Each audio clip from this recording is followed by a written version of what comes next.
যিনি বড় হয়েছেন রাষ্ট্রপতি পিতার উদারতার স্রোত যার বুকে বহমান, প্রধানমন্ত্রী মায়ের লৌহ দৃঢ়তা যার স্বভাব,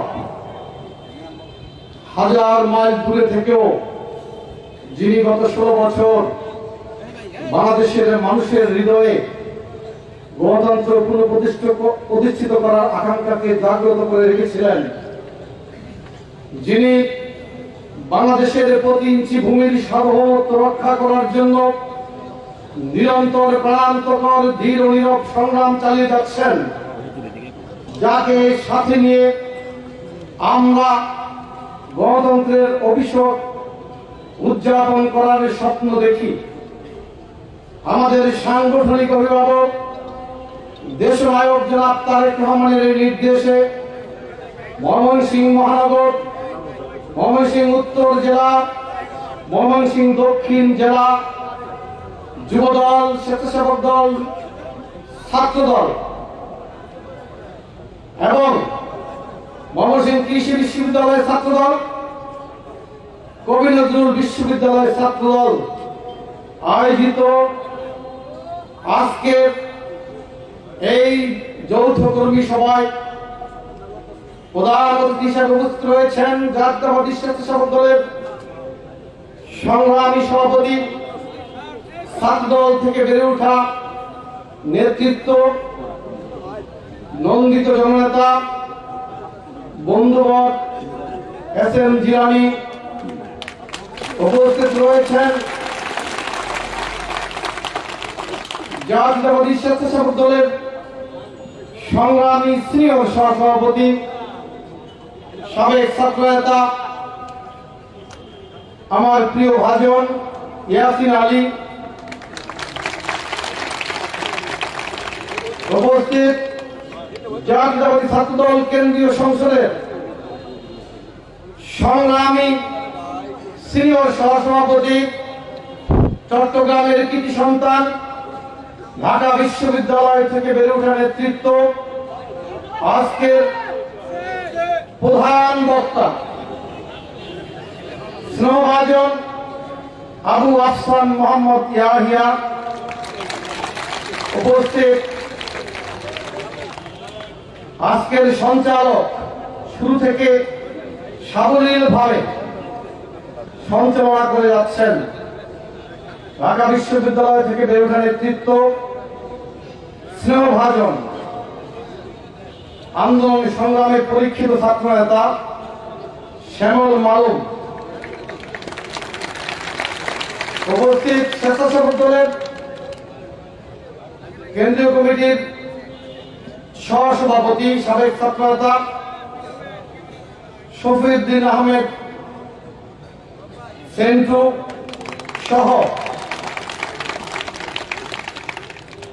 ময়মনসিংহ মহানগর, দক্ষিণ জেলা, উত্তর জেলা যুবদল, স্বেচ্ছাসেবক দল, ছাত্রদলের সভাপতি, সাধারণ সম্পাদক বৃন্দ এবং ময়মনসিংহ কৃষি বিশ্ববিদ্যালয় এবং কবি নজরুল বিশ্ববিদ্যালয়ের ছাত্রদলের সভাপতি, সাধারণ সম্পাদক সহ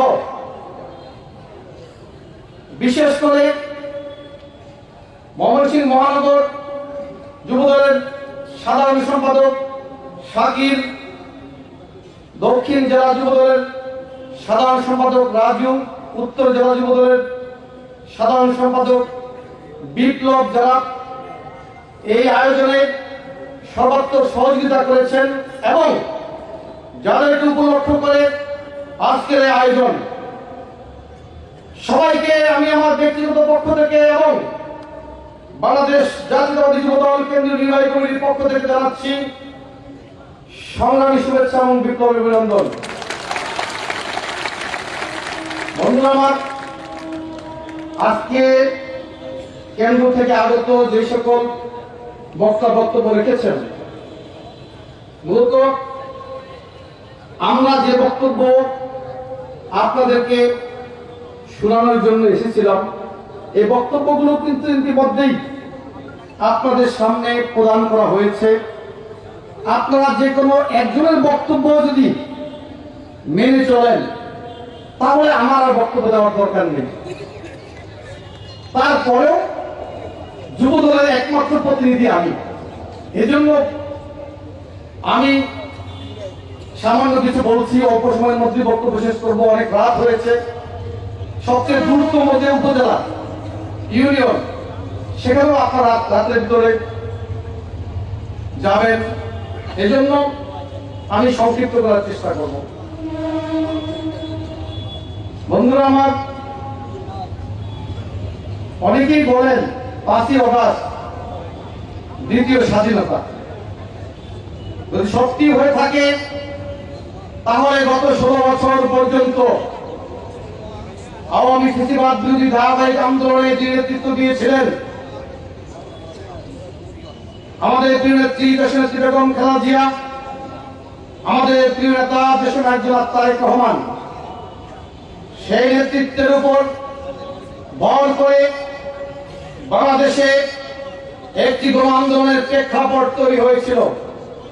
আর সেই কারণে গত 5ই অগাস্ট বাংলাদেশে একটি সফল ছাত্র গণ অভ্যুত্থান সংগঠিত হয়েছে। তাহলে এই গত 16 বছর পর্যন্ত, সর্বশেষ 5ই অগাস্ট পর্যন্ত এই ছাত্র গণ অভ্যুত্থানের সবচাইতে যে অবদান, যার অবদান তিনি হলেন বিএনপির ভারপ্রাপ্ত চেয়ারম্যান দেশনায়ক জনাব তারেক রহমান। আর যে দলটির অবদান, সে দলটির নাম হচ্ছে বাংলাদেশ জাতীয়তাবাদী দল তথা বিএনপি। কিন্তু বিএনপির জন্মের পূর্বেও বিএনপি কিন্তু এদেশের মানুষের স্বার্থ উদ্ধার করেছিল, মানুষকে সংকট থেকে বাঁচানোর জন্য কাজ করেছিল। 71 সালে বিএনপি ছিল না, যখন জাতি দিশেহারা, পলায়নপর একটি জাতিকে আবার যুদ্ধের জন্য প্রস্তুত করার জন্য যিনি শুধু উই রিভোল্ট বলেই ক্ষান্ত হননি, হাতে রিকয়েললেস রাইফেল নিয়ে রণাঙ্গনে ঝাঁপিয়ে পড়েছিলেন, শৌর্য বীর্য আর সাহসের পরীক্ষায় উত্তীর্ণ হয়ে তিনি স্বাধীনতার লাল সূর্যটাকে আমাদের হাতের মুঠোয় ধারণ করা লাল সবুজ পতাকার ঠিক মাঝখানটা এনে দিয়েছিলেন। তিনি ছিলেন স্বাধীনতা সংগ্রামের প্রেরণা এবং স্বাধীনতার যে আনন্দ, সে আনন্দের নির্মাতা তিনি ছিলেন শহীদ রাষ্ট্রপতি জিয়াউর রহমান। অর্থাৎ বিএনপি জন্মের পূর্বেও এই জাতিকে সংকটে সহায়তা করেছে। বন্ধুরা আমার, তারপরে স্বাধীনতা ব্যবহৃত করে সংবিধানের মরাদের পাতা শুকোতে না শুকোতেই যখন শাসক গোষ্ঠী এদেশের মানুষের মৌলিক অধিকার হরণ করল, বহুদলীয় গণতন্ত্রের গোরস্থান রচনা করে একদলীয় বাদশার কাছে কায়েম করল, তখন আবার বাংলাদেশের মানুষকে স্বাধীনতা পাইয়ে দেওয়ার জন্য একজন মানুষের অবদান ছিল। আমি প্রায়ই বলি, বাদশাহের গোর খোদক, সবুজ বিপ্লবের কাব্য কিষান, স্বাধীনতার প্রথম ঘোষক, যিনি বহুদলীয় গণতন্ত্র উপহার করার দেওয়ার মধ্য দিয়ে বাংলাদেশের মানুষকে একদলীয় শাসন থেকে মুক্ত করে স্বাধীনতার স্বাদ পাইয়ে দিয়েছিলেন, তিনি হলেন শহীদ রাষ্ট্রপতি জিয়াউর রহমান। তারপরে বিএনপি গঠিত হল। 9 বছর এরশাদ বিরোধী আন্দোলনে ধারাবাহিক নেতৃত্ব দিয়েছিলেন কে বলেন? যিনি আপসহীনতা অভ্যাসে পরিণত করে,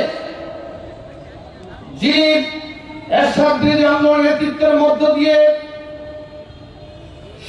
শাসকের পতন ঘটিয়েছিলেন। তিনি ছিলেন আমাদের নেত্রী, প্রকৃতি, স্বপ্ন, সৌন্দর্য আর মা মাটি মানুষের নেত্রী, দেশনেত্রী বেগম খালেদা জিয়া, যার ব্যক্তিত্বের দৃঢ়তা হিমালয় পর্বতের চেয়েও ভারী, জাতির সামনে যার কমিটমেন্ট ইস্পাতের চেয়েও কঠিন। আর বাংলাদেশি জাতীয়বাদে উজ্জীবিত যে নেত্রী, দেশপ্রেম সূর্যালোকের মতো দেদীপ্যমান, তিনি হলেন আমাদের প্রিয় নেত্রী দেশনেত্রী বেগম খালেদা জিয়া। পক্ষান্তরে বাংলাদেশে আরেকজন নেত্রী ছিলেন তথাকথিত গণতন্ত্রের মানুষ দেবী, যার ব্যক্তিত্বের দৃঢ়তা পাখির পালকের চেয়েও হালকা, জাতির সামনে দেওয়া যার কমিটমেন্ট গুলো ছিল কাচের গ্লাসের চেয়েও ভঙ্গুর। মানুষের বুকে যিনি সরে শাসন চাপিয়ে দিয়ে এক ডাইনি হিসেবে ভোট করেছিল, তাকে বাংলাদেশের মানুষ গত 5 আগস্ট পালিয়ে যেতে বাধ্য করেছে। বন্ধু আমার, ওই গণভবনের চারিদিকে দুর্ভেদ্য প্রাচীর, প্রাচীরের উপরে কাঁটাতারের বেষ্টনী, স্বয়ংক্রিয় অস্ত্র আর রাষ্ট্র ঘোষিত নিরাপত্তা আইন, কোনো কিছুই কিন্তু জনরোষ থেকে তাকে বাঁচাতে পারেনি। বন্ধু আমার, আজ থেকে 820 বছর পূর্বে আফসান বলেছে, সেন রাজার কথা আমরা শুনেছি, 150 বছর শাসন করেছিল, বৌদ্ধ ধর্মাবলম্বীদের উপরে মারাত্মকভাবে নির্যাতন করেছিল। কিন্তু 1204 সালে যখন ইখতিয়ারউদ্দিন মাহমুদ বখতিয়ার খিলজি বাংলা আক্রমণ করেছিল, তখন নদিয়ার রাজপ্রাসাদ থেকে লক্ষণ সেন যেভাবে কাপুরুষের মতো পালিয়ে গেছে, 820 বছর পরে বাংলাদেশের মানুষ আবার আরেকটি কাপুরুষোচিত পলায়নের দৃশ্য দেখেছে। বন্ধু আমার, এর পূর্বে আমরা বিভিন্ন স্বৈর শাসকের পালিয়ে যাওয়ার ইতিহাস শুনেছিলাম। উগান্ডার ইদি আমিন পালিয়ে গিয়েছিল, ইটালির মুসোলিনি পালিয়ে গিয়েছিল, রোমানিয়ার চাউশেস্কু পালিয়ে গিয়েছিল, এরকম অনেকেই পালিয়ে গিয়েছিল। কিন্তু নিকট অতীতে এই শেখ হাসিনা ছাড়া আর পালিয়ে যাওয়ার ইতিহাস বাংলায় আর নেই। বন্ধু আমার, আমরা কিন্তু শেখ হাসিনাকে পালিয়ে যেতে দিতে চাইনি। কে বা কারা তাকে শেষ এক্সিট দিয়েছে আমরা জানি না। শেখ হাসিনাকে বাংলাদেশে ফিরিয়ে আনতে হবে।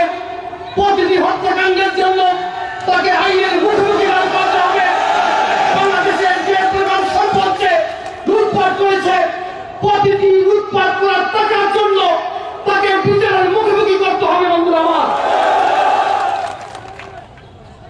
বন্ধুরা আমার, আমরা যে বক্তব্য দেওয়ার জন্য আপনাদের সামনে এসেছি অত্যন্ত সাধারণ বক্তব্য, কিন্তু সাধারণ কথাগুলো এই জীবনে মানতে অনেক সময় অসাধারণ চেষ্টা করতে হয়। যেমন ছোটবেলা বাবা মা বলেছে, বাবা সবসময় সত্য কথা বলো, কিন্তু আপনার গোটা জীবনে সত্যবাদিতাকে অভ্যাসে পরিণত করে প্রমাণ করতে হয়েছে আপনি একজন সত্যবাদী মানুষ। শিক্ষকরা বলেছে সততাকে লালন করবে, কিন্তু গোটা জীবনে সততাকে জীবনের সমস্ত সত্তায় ধারণ করে আপনাকে প্রমাণ করতে হয়েছে আপনি একজন সৎ মানুষ। কেউ বলেছে বাবা মানুষের মতো মানুষ হও, গোটা জীবনে অমানুষের মতো একটি কাজ না করেই আপনাকে প্রমাণ করতে হয়েছে আপনি একজন ভালো মানুষ এবং মানুষের মতো মানুষ হয়েছেন। বন্ধুরা আমার, 5 আগস্টের পরে আমাদের প্রিয় নেতা দেশনায়ক জনাব তারেক রহমান ভার্চুয়ালি সংযুক্ত হয়ে সারা বাংলাদেশের নেতা কর্মীদেরকে কিছু নির্দেশনা দিয়ে